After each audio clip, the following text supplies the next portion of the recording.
et bienvenue dans ce 7e podcast déjà de la chaîne des Médéors d'Anka. Je m'appelle Stéphanie Abellan, je suis thérapeute et auteure spécialisée dans la mémoire cellulaire. Et aujourd'hui, le thème du jour est très intéressant. J'ai absolument adoré cette question qui parle de fatalisme. Si tout est écrit dans notre vie, est-ce qu'on va sombrer quelque part si on connaît un petit peu les épreuves à l'avance, par exemple avec un thème astrologique? Est-ce qu'on peut sombrer dans une forme de fatalisme? Je réponds à la question de Maëlys dans ce podcast. Bonjour Stéphanie, bonjour aux éditeurs du podcast. Merci de prendre ma question. J'ai une question qui est un peu, peut-être qui va sembler manquer un peu de maturité. Elle concerne le fait de dépasser une mauvaise nouvelle apprise dans le cadre de l'ésotérisme et qu'on aurait finalement préféré ne pas avoir su. Je vous donne un exemple très concret. J'ai fait mon portrait astrologique il y a 18 mois par une personne que je pense être très compétente, qui a des très très bons commentaires, des bons retours d'expérience sur les réseaux sociaux. Je me retrouve totalement dans mon portrait astrologique. Je vois que vraiment il a été fait avec sérieux. Mais il y a une phrase dans ce portrait qui m'a chamboulée. Et cette phrase, c'est que je connaîtrai le succès professionnel qu'en fin de vie. Et c'est vraiment le mot fin de vie qui est utilisé. Et je suis dans ma vingtaine.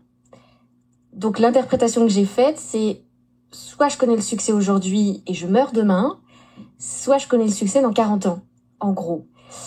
Et je me rends compte depuis ces 18 mois que à chaque difficulté professionnelle que j'ai vécue, je me battais moins, j'étais beaucoup plus défaitiste. Cette phrase revenait toujours dans ma tête. En fait, j'ai intégré une forme de fatalisme qui m'empêche de bouger, qui m'empêche d'avancer. Et finalement, je me rends compte que j'aurais préféré, si c'est le cas, si c'est vrai, si je suis dans l'échec jusqu'à la fin de ma vie, j'aurais préféré ne jamais le savoir. Et je pense que peut-être on est plusieurs à se poser cette question, à avoir appris des choses et finalement à l'avoir intégré comme une forme de fatalisme. Et donc ma question, c'est ça, comment est-ce qu'on fait pour dépasser une mauvaise nouvelle et finalement se dire que rien n'est jamais écrit et se battre malgré tout. Voilà, merci beaucoup. Pour cette question que j'ai trouvée très intéressante et très pertinente, déjà de par le fait qu'elle fait écho à ma propre expérience et parce que je pense également que ça va pouvoir aider beaucoup de personnes qui sont certainement dans le même cas de figure que toi. Alors, déjà pour commencer, j'invite vraiment tout le monde à faire son thème astral pour la simple et bonne raison que c'est quand même une trame, c'est quelque chose qui est quand même assez avéré et qui relate vraiment les grandes lignes de votre vie. Je ne saurais que trop vous rappeler que vous possédez tout de même un libre arbitre qui fait que vous n'allez peut-être pas décider de où vous allez, mais de comment vous y allez. C'est-à-dire, est-ce que vous allez y aller d'une façon difficile, plutôt aérée? Est-ce qu'il va y avoir des embûches? Est-ce que ça va être facile? Euh, le thème astral, c'est vraiment un outil qui est formidable. Mais moi, je déconseille de le faire trop tôt. C'est-à-dire que, par exemple, je déconseille de faire à un adolescent, à quelqu'un qui ne se connaît pas encore très bien, ou du moins qui est encore dans cette étape de recherche, tout simplement parce que moi, quand j'étais petite, j'ai une maman qui est énergéticienne, qui est très branchée là-dedans. Et il y a une période où j'étais un peu perdue, je pense comme tous les ados. Et elle a voulu me faire plaisir et elle m'avait amené voir une personne qui m'avait fait mon thème. Et il se trouve que, un petit peu comme toi, j'ai eu le contre-coup de ce thème. Alors, ça disait plein de trucs, hein, que j'allais réussir, que j'allais faire plein de trucs. Mais moi, j'ai retenu qu'une seule chose. Elle m'a dit, vous, l'amour, ça sera toujours très compliqué, voire inexistant. En gros, elle m'avait dit, donc à l'âge de 14 ans, que toutes mes histoires d'amour, ça serait un peu de la merde, grosso modo.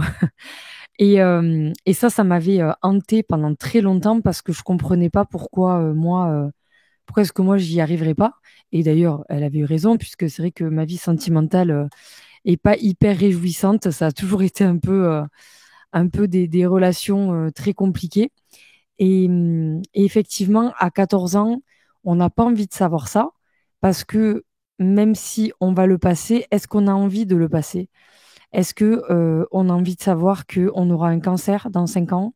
Est-ce qu'on a envie de savoir qu'on va galérer pendant des années niveau boulot, niveau argent? C'est quelque chose, je pense, qui n'est pas à mettre, en tout cas, entre n'importe quelle main et surtout pas dans les mains d'un ado ou d'un ado. Vraiment, au niveau des enfants, faites attention. Moi, j'ai fait le thème astral de ma fille, mais je ne compte pas lui donner, en tout cas pas avant très très très longtemps. Ça me permet juste plus simplement de l'appréhender, de mieux la comprendre et de l'aider, de l'accompagner dans son chemin. Mais il faut faire attention avec les prédictions, d'autant plus que le thème astral, c'est très précis, c'est très juste. Et effectivement, comme tu disais, Maïlis, on peut tomber dans un espèce de fatalisme. Alors moi, je vais vous donner des clés pour essayer de voir ça différemment. Mais effectivement, euh, ça peut être un peu déprimant quand on te dit à 20 ans, ben, tu seras connu qu'à 60 ou tu trouveras jamais l'amour. Ça peut être déprimant. Je vais vous dire moi ce que j'ai fait. Euh, Déjà, la première règle, c'est de ne jamais abandonner, de ne jamais vous dire je le fais pas parce que de toute façon c'est pas meant to be, c'est pas quelque chose qui est écrit.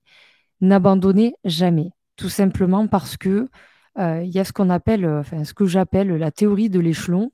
Euh, Chaque étape que vous allez passer et chaque erreur, chaque voie sans issue, en fait, c'est juste un échelon qui vous permet de vous grandir pour que vous puissiez voir en fait le plan beaucoup plus grand et que vous puissiez vous rendre compte déjà de qui vous êtes, puisqu'à 20 ans, on ne se connaît pas. Même encore moi, j'approche quand même des 40, il faut le dire, même si ça me fait mal. Euh, je découvre des choses et je me dis, mais comment est-ce que tu ne t'es jamais rendu compte de ça ou de ça par rapport à ta personnalité, par rapport à tes besoins et tes envies? On est vraiment en constante évolution et à 20 ans, on ne se connaît pas. Donc, au lieu de se dire, bah oui, mais moi, j'aurai pas le succès ou alors je vais mourir demain, je ne souhaite pas que ce soit en tout cas ça. L'idée, c'est de se dire, qu'est-ce que là, je suis en train de bâtir? Qu'est-ce que je suis en train de construire, hein? Vous avez des personnes qui vont connaître le succès très tôt et c'est leur chemin de vie. Et pour X raisons, ou l'amour, hein, c'est comme ça que pour eux, ça devait se passer. Mais si nous, on est retardé, moi je disais toujours, on bâtit en fait quelque chose de solide. On prend le temps. D'ailleurs, une anecdote qui est assez drôle, c'est que avant de lancer les Médor d'Anka, j'ai ouvert mes soins énergétiques, donc il y a à peu près 10 ans. Je faisais des soins en cabinet, ça marchait très très bien. Le bouche à oreille explosait, j'étais mais vraiment surdemandée même, puisque je travaillais quand même à côté, donc j'arrivais pas à prendre tous les rendez-vous. Et pourtant, j'ai fermé mon cabinet du jour au lendemain sur un coup de tête, quand je me suis rendu compte que ce que je faisais, ça aidait, ça me plaisait, mais j'étais pas vraiment au bon endroit. Je sentais qu'il y a quelque chose qui n'était pas fait. Et pourtant, le succès, je l'avais déjà. C'est-à-dire que les gens m'appelaient de la France entière.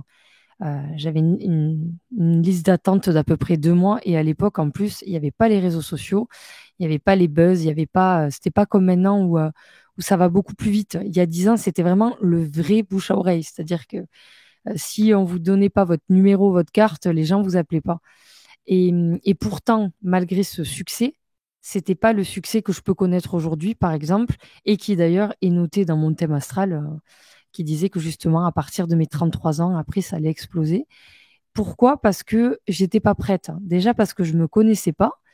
Et quand j'ai fait les soins énergétiques en cabinet, en direct, j'ai omis inconsciemment toute une partie de moi. C'était déjà la partie enseignant, chose que j'ai rajoutée maintenant. Donc, c'est les livres, transmettre avec des podcasts, avec des vidéos, peu importe. C'est la partie aussi manuelle, puisque moi, je faisais un soin direct sur la personne, mais j'avais pas ce côté manuel que j'ai pu avoir quand j'ai créé les bijoux. Et d'ailleurs, j'étais passée par une seconde étape, puisque juste avant de créer les bijoux, un an avant, je crois, je m'étais mis un peu au bricolage et je m'étais dit, mais ça serait tellement super si je pouvais trouver un boulot où je peux faire quelque chose de manuel, mais à l'intérieur. Parce que le bricolage, j'aime bien, mais en fait, quand il fait froid, tout ça, c'est pas trop mon délire. Et je m'étais dit, ah, ça doit exister quand même un boulot que je puisse faire, nana. Alors, même si maintenant, je m'occupe plus du montage ni du coulage des météores, puisque ça, c'est mon atelier qui le fait, je suis quand même cette étape-là où j'ai fait des travaux manuels et où je me disais, ben, j'aimerais faire ça. ça m'a servi quand j'ai ouvert mon entreprise des Météores d'Anka et quand j'ai fait des travaux manuels. Je me suis rendu compte que ce que j'avais demandé, finalement, c'était sous mon nez, mais j'avais pas encore la connaissance et j'avais pas fait le cheminement pour le voir. Et une dernière chose, c'est mon côté entrepreneur. C'est-à-dire que quand je faisais mes soins énergétiques, j'étais soigneur, mais j'ai ce côté entrepreneur qui dormait un peu. Et là, je me rends compte qu'en combinant toutes ces facettes, là, je suis à la bonne place et là, je suis bien, je suis heureuse, hein. Donc finalement, le succès, il demande quand même un certain alignement. Et peut-être que par rapport à la maturité de ton âme ou par rapport à ce que tu es venu expérimenter, euh, toi-même, hein, puisque c'est toi qui décides de ton chemin de vie, tu t'es dit, ben, par rapport à ce que moi j'ai prévu, par rapport à la complétude que je cherche dans cette vie, je peux pas, je vais pas pouvoir réussir à faire ça en 20 ans.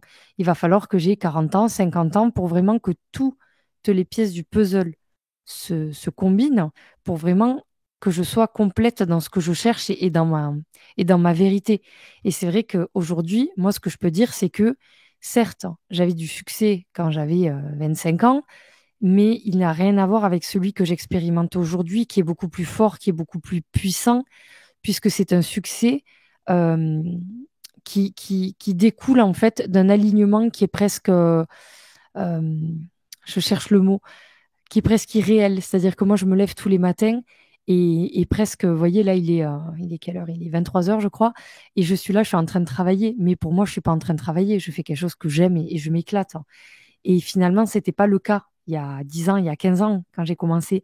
Donc vraiment, si sur votre thème astral, il y a des temporalités comme ça qui sont fixes, c'est parce que peut-être il y a des échelons à monter. Et ça me fait penser, par exemple, bah, l'acteur Cadmera, par exemple.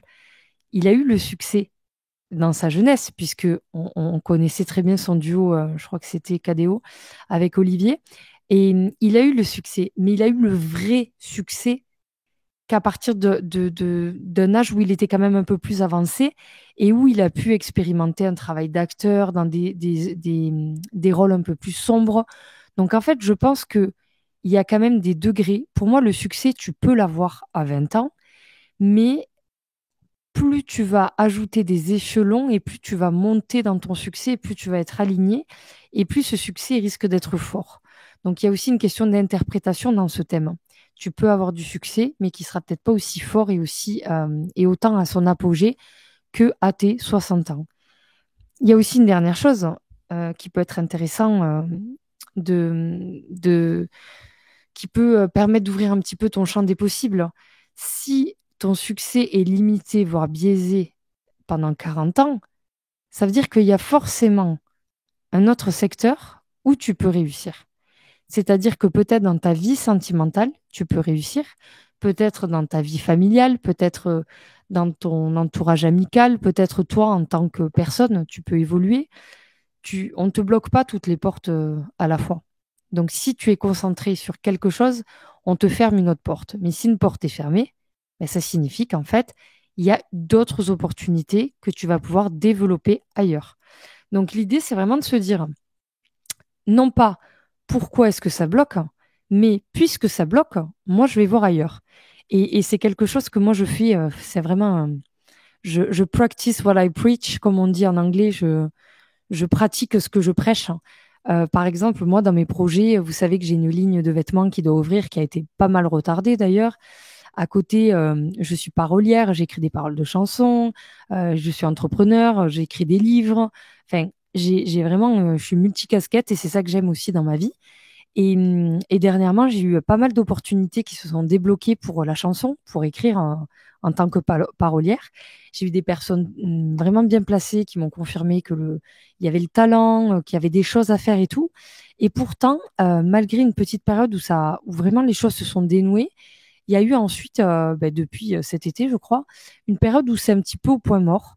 Et je me dis, si ça n'avance pas, moi, je fais de mon mieux, c'est-à-dire que quand j'ai des opportunités, je me donne à fond, je garde les yeux ouverts quand même sur les signes, sur les rencontres, sur les possibilités. Mais vu que ça bloque, ben hop, je me dis, what's next? Là, je me concentre sur ma ligne de maillot de bain qui va sortir en avril. Et si le maillot de bain, ça bloque, ah bim, allez, ben pourquoi je sortirai pas un nouveau livre? En fait, l'idée, c'est toujours se dire, hein, si ça bloque, tu fais ton maximum pour que ce soit débloqué.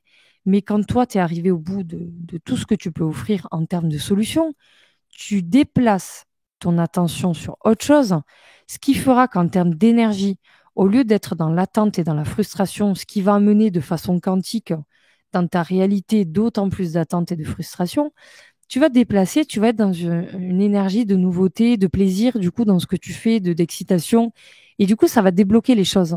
Donc, voilà, rien n'est vraiment... Merci à tous d'avoir suivi ce dernier épisode de l'émission de podcast Les Meilleurs d'Anka. N'oubliez pas, vous pouvez aussi me suivre sur Instagram. Vous retrouverez plein de contenus gratuits. Et si vous voulez participer à l'élaboration du prochain podcast, vous pouvez nous envoyer vos questions sous format audio de moins de 30 secondes à l'adresse podcastlesmeilleurd'anka@yahoo.com. Je vous remercie et je vous dis à très bientôt pour un nouvel épisode.